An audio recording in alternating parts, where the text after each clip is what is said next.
This is the Level 3 Chemistry exam, Hutt Valley High School for 2019, and this is on organic compounds. It's to give you feedback that you can watch on your own time instead of going over the exam.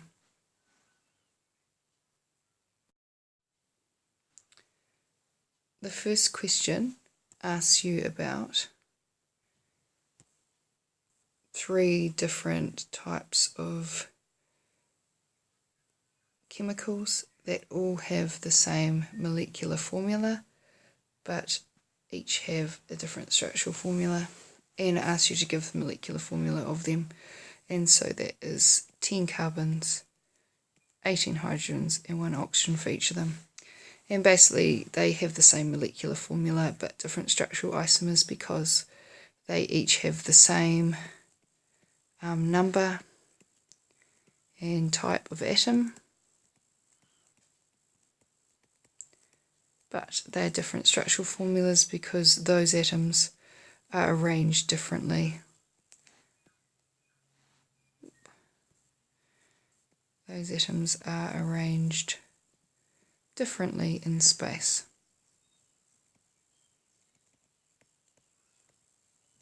Which is why they are structural isomers.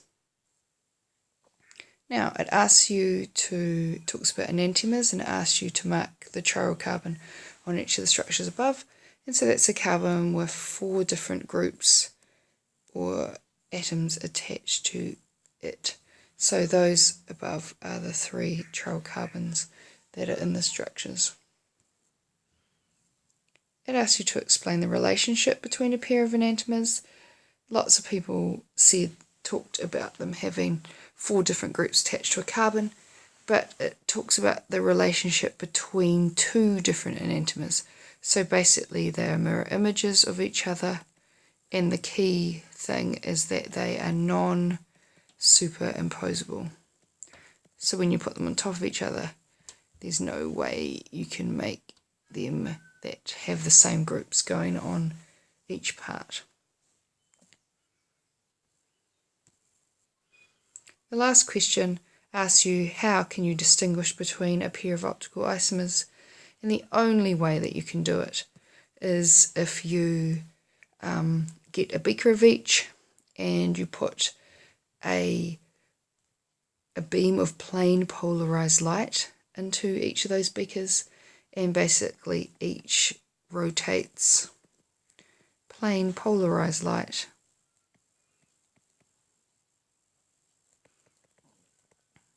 by an equal angle, but in opposite directions.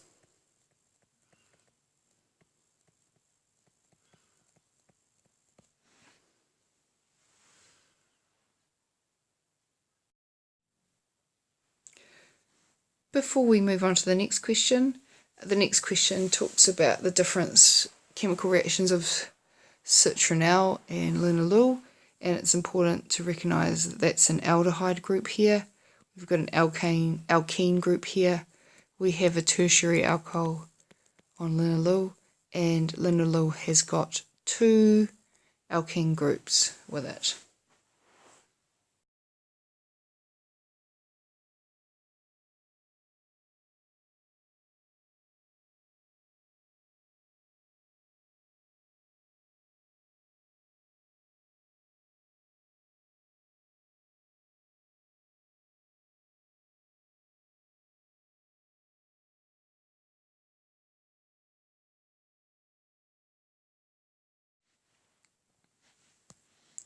So, remembering those structures from the previous question, potassium dichromate, acidified potassium dichromate, is an oxidizing agent, and so that's going to oxidize the aldehyde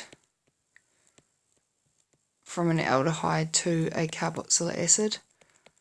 At the same time, it's going to reduce the dichromate under acidic conditions to, which is orange, to green Cr3+. So you'll see a colour change of orange to green. And because linalool has a tertiary alcohol, and tertiary alcohols cannot be oxidized by at all, cannot be oxidized, and so you wouldn't see any observable change.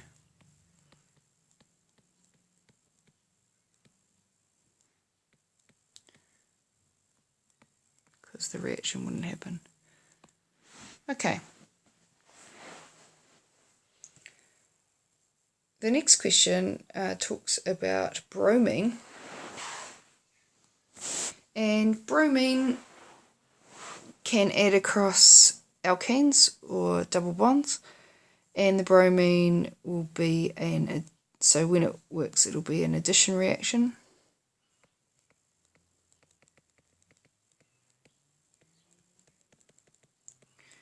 And the Br2 will add across the C double bond of each of citronelle and linalool, and it will decolorize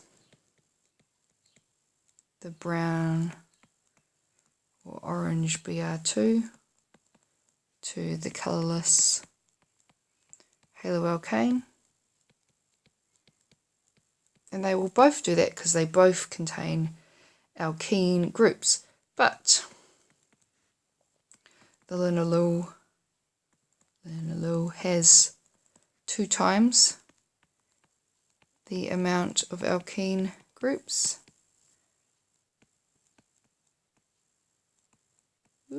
So it will decolorize faster. Cool.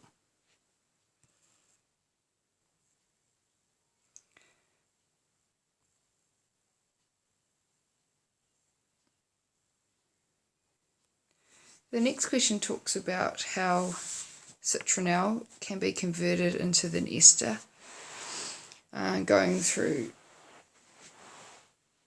an intermediate X. And so basically citronelle has an aldehyde functional group.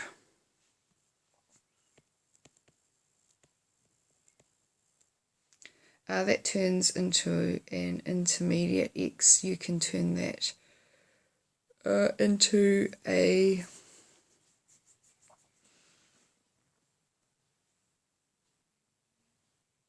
alcohol,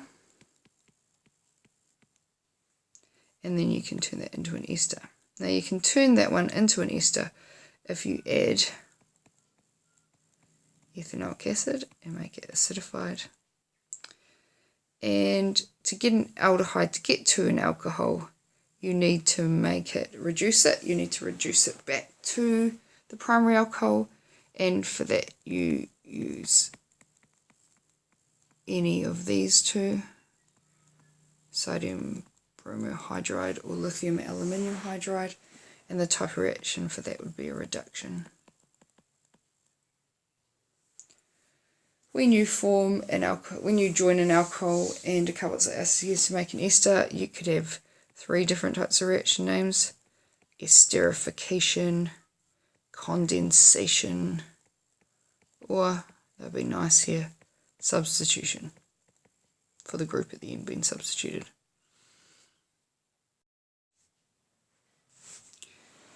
Question 2 talks about polymers, and it wants you to draw 2 repeating units of the polymer chain in the box below. And so what you need to do is you need to get the 2 groups that are going to be important as this alcohol group that's going to join onto this carboxylic acid group. So if we start off with the carboxylic acid group,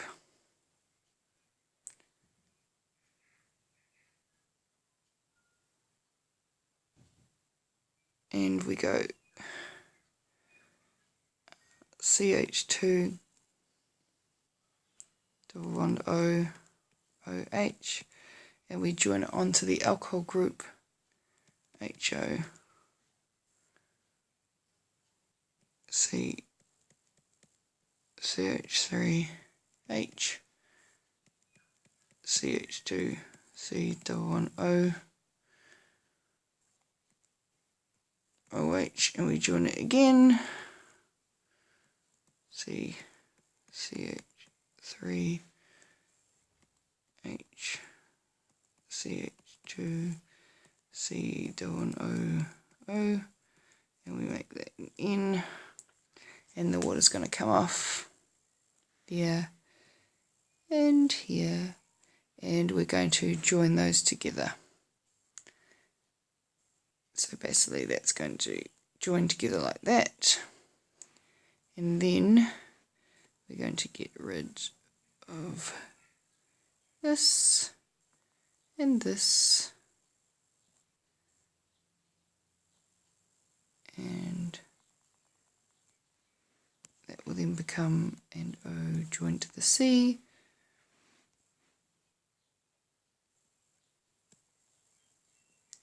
And this will then become an O joined to the C.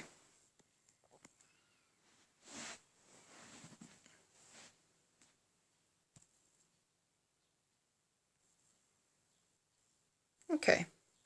The next one talks about drawing the two monomers that came from this particular polymer.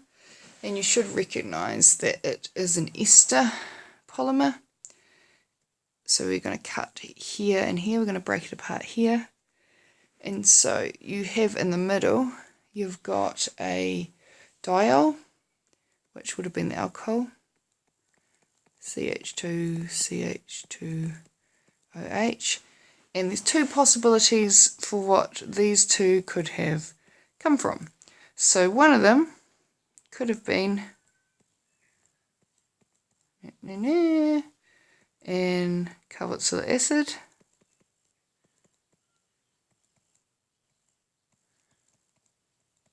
or it could also have been an acid chloride. So CHO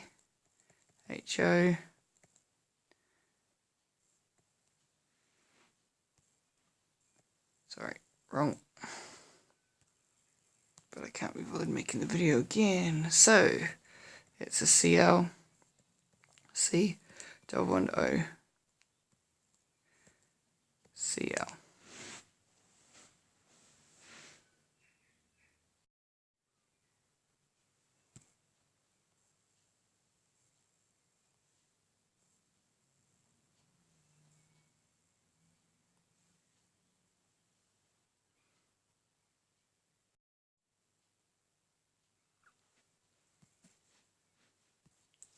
Okay, it says the above polymer chain can be broken down in the presence of an acid or a base.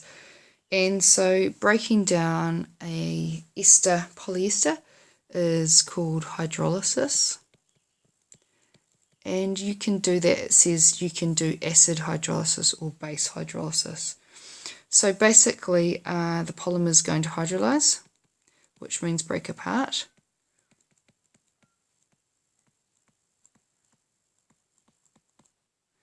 And it breaks apart at the ester functional group.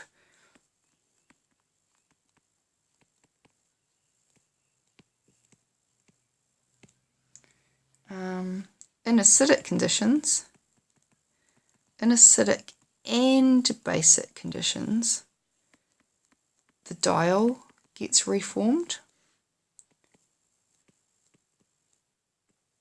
Diol. So the alcohol, so that will be this one. But in acidic conditions, the dicarboxylic acid will be formed.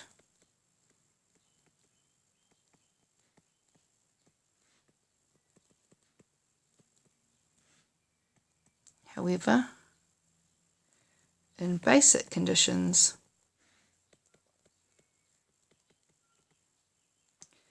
the dicarboxylate salt will form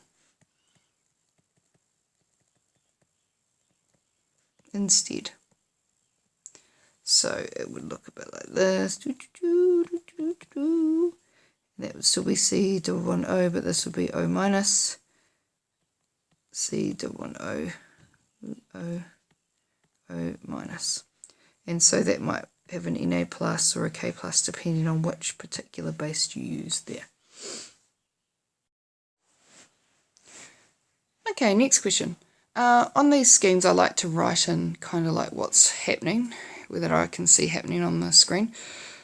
So I've got a substitution here, and I'm substituting the Br for an OH on the end. I've got an oxidation happening here, and that's going to oxidize the alcohol to the carboxylic acid. I've got another substitution here for the alcohol for the Cl again, and then I've got a peptide formation or an amide, secondary amide formation here, or a polyamide.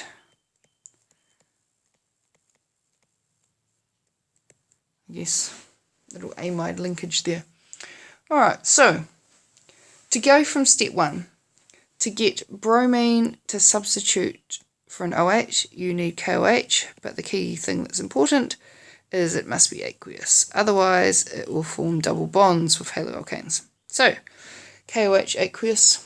The next one could be any strong oxidant, so permanganate or dichromate. But it must be acidified and have heat, which I also accepted reflux, because reflux generates a lot of heat.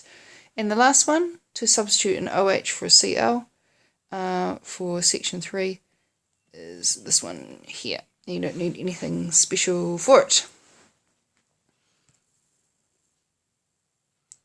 Okay. The next one says draw the structural formula of the reagent needed for step 4. So you're going to have to join this one here, the acid chloride, onto this one here. And that is an amine. So the structural formula for it would be, you just make it the same structural formula. Boop, boop, boop. And it's going to CH2, and it's going to have an NH2 on the end. Not NH3, which is what a lot of people thought. Okay, now, next question. Explain why compound C, once compound C has been formed, it's preferable to carry out reactions on 3 and 4 rather than making capsaicin in one step by reacting compound C with reagent 4. Well, basically, reagent 4 is an amine, a base, and compound C is carboxylic acid. So they're not going to react easily by doing a kind of joining amide formation.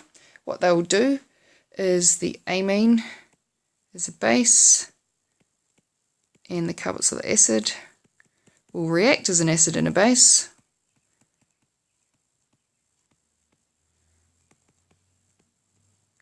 And there will be a proton transfer from the carboxylic acid to the amine, and they will form a salt instead. Now, you can get around this by applying heat, intense heat. You can remove the H2O and force them to do it, but you need that to happen, okay? You need to heat it really strongly. However, acid chlorides are reactant as, okay, so because the acid chloride is much more reactive,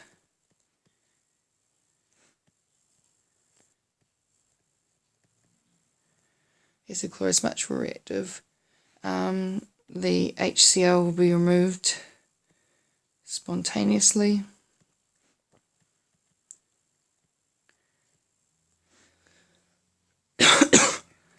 Easily forming the secondary amide. So you don't have to do any of that heating rubbish, and you don't have to worry about them acting like an acid or a base.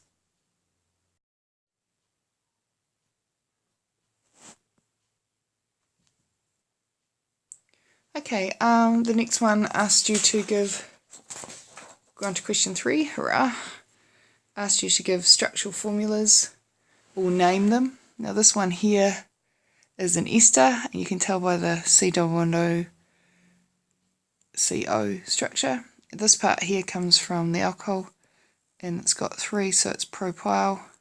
This one here's carboxylic acid, and it's got 1, 2, 3, 4, 5, so it's propyl.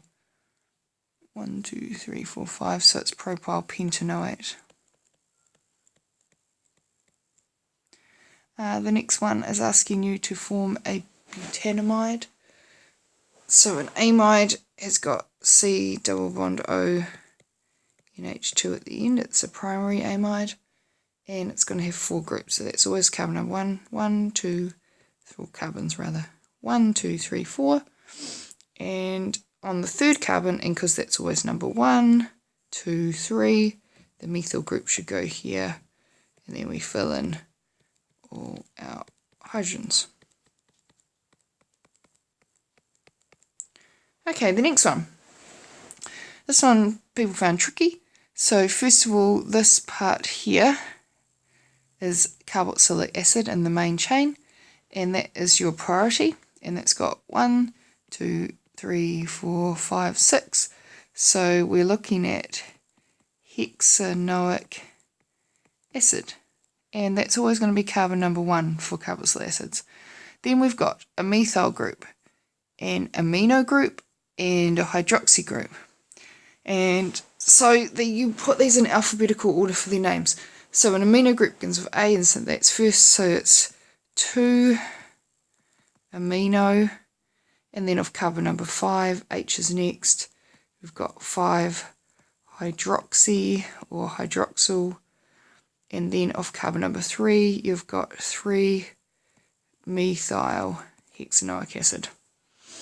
Hexane 2-one people did pretty well, so 1, 2, 3, 4, 5, 6, and of carbon number 2, there's a ketone group. So 1, 2, 3, all the stupid H's. La la la la la la la la. Good.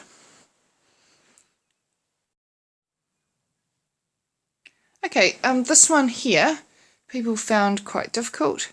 So again, we're going to look at our groups. So we've got an aldehyde group here, and we've got a secondary alcohol here, and we've got potassium permanganate here, an oxidizing agent, and lots of people, probably about 5 people did this well. You needed to know that recognize that as Tollens reagent, which is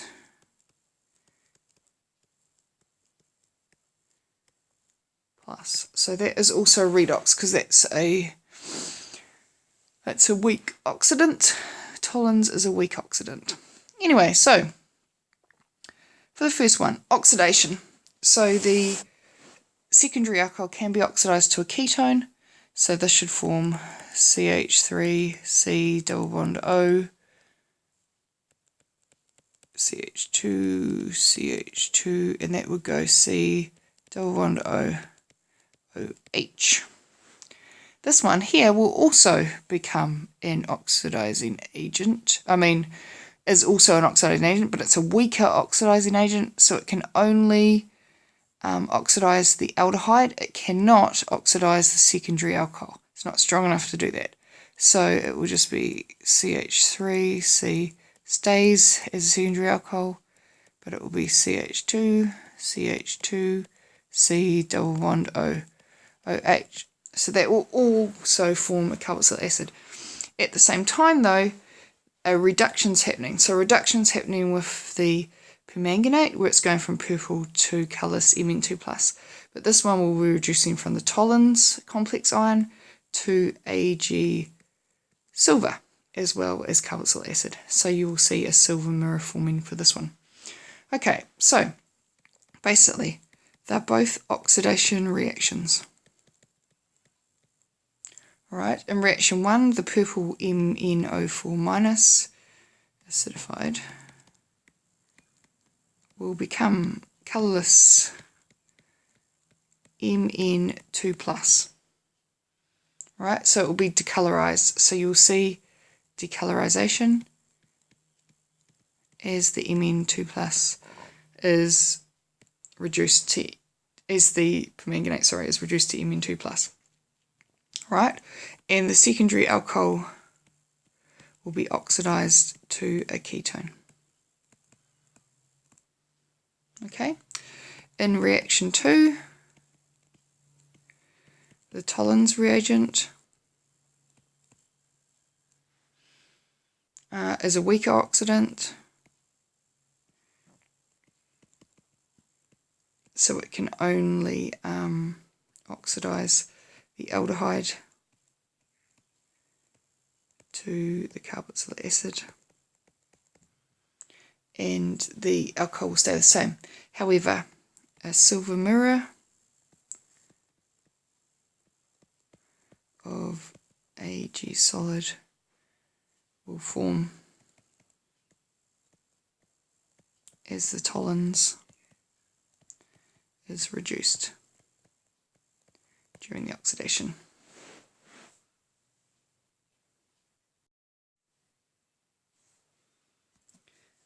Okay, this reaction is looking at an addition reaction here, and then it asks you to do an elimination reaction. So the major product is going to be H3C, CH, CBr, CH2, CH3. These will both be CH3s, CH3, sorry, it is so messy. And in order to do an elimination and form a double bond, you have to use KOH, but it must be alcoholic KOH to be able to remove the H and the Br. Alright, so basically you needed to say at the beginning here that the alkene is symmetrical. Start again. You needed to say basically that the alkene is asymmetrical, and that means that this between where the HBr could add across that carbon and that carbon have got different amounts of hydrogens on them. Okay. Alright, now, so the HBr, so basically you wanted to say that the HBr molecule could add across the double bond in two different ways. And so if I'm going to name my carbons, I'm going to name this carbon number 1, 2, 3, 4, and 5. The Br could add to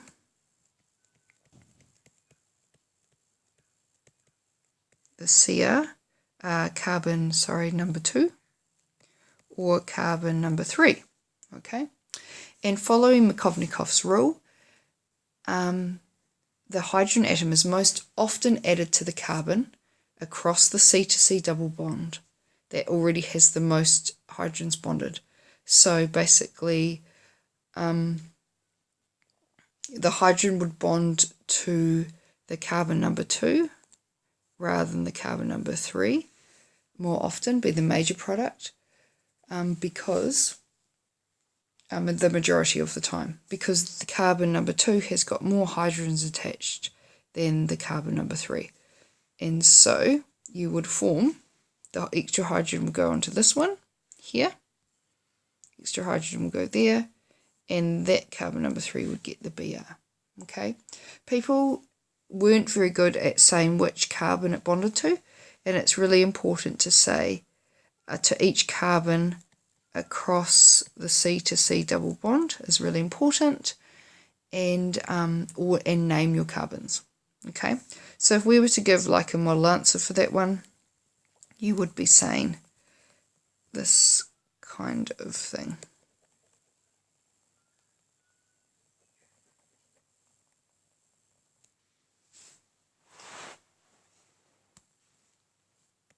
So you would say that alkene's asymmetrical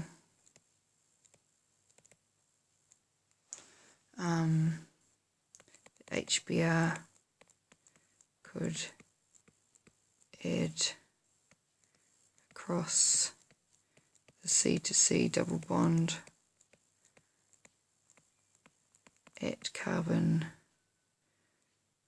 2 or carbon 3, and because carbon 2 has more H's attached,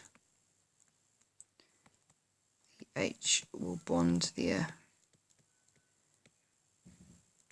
the majority of the time, forming the major product. You might also like to give the minor product. You might like to say that the alternative minor product would be CH3, CH3,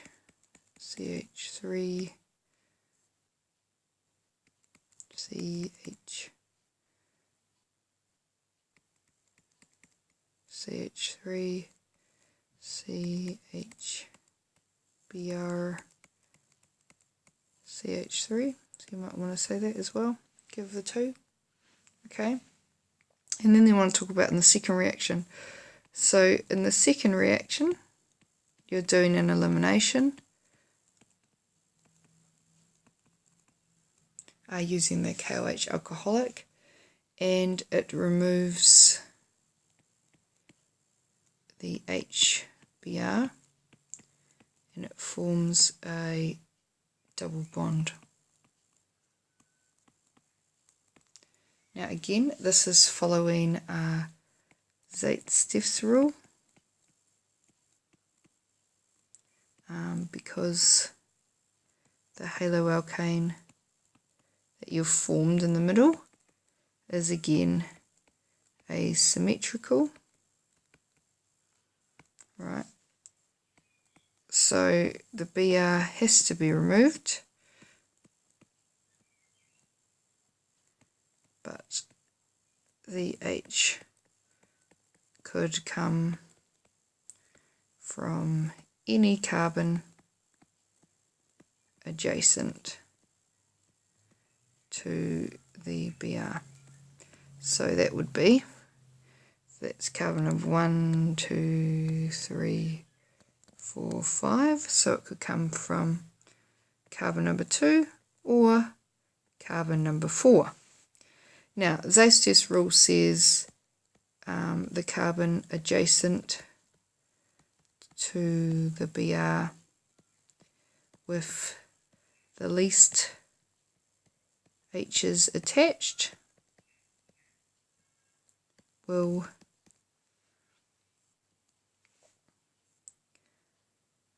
lose the H the majority of the time.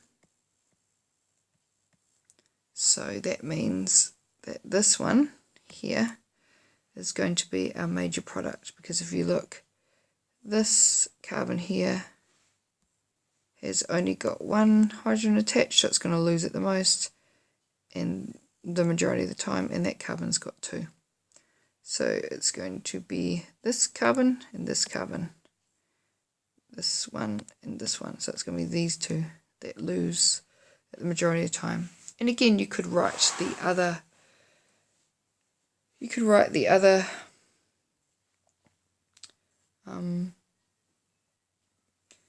minor product if you wanted to as well, which would be the opposite way.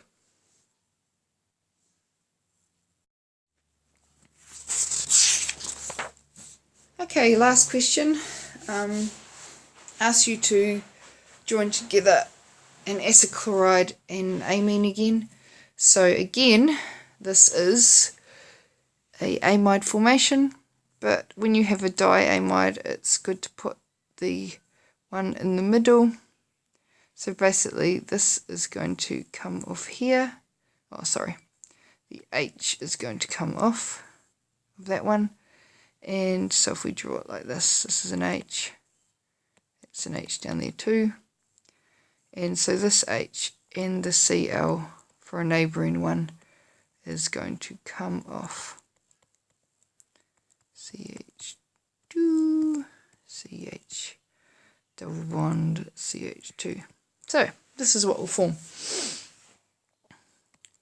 CH2, CH, CH2, C, double bond O. And it will go to N and H because you've removed one of the H's here. And it goes to CH2, CH2. Then you've got an N and an H left where you've removed an HCl again. That will go to C, double bond O, CH2. Oh, ran out of room. CH, double bond, CH2. Now, for the second one, if I draw it a little neater, you've got H, C, H, C, H, because you have got a double bond here for this one still. So you've got a double bond there, and you also have this double bond at the end here. Okay, so when you add to this, you're going to break that double bond when you add the Br. So it's going to go like this. CH2, C double bond O, NH. So that's still the amide linkage. CH2, CH2, NH. Nice. C double bond O.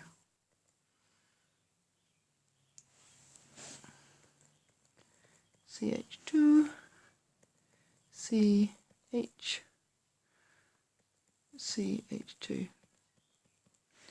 Because here and here is where the double bonds were. So the bromine is going to add on to that.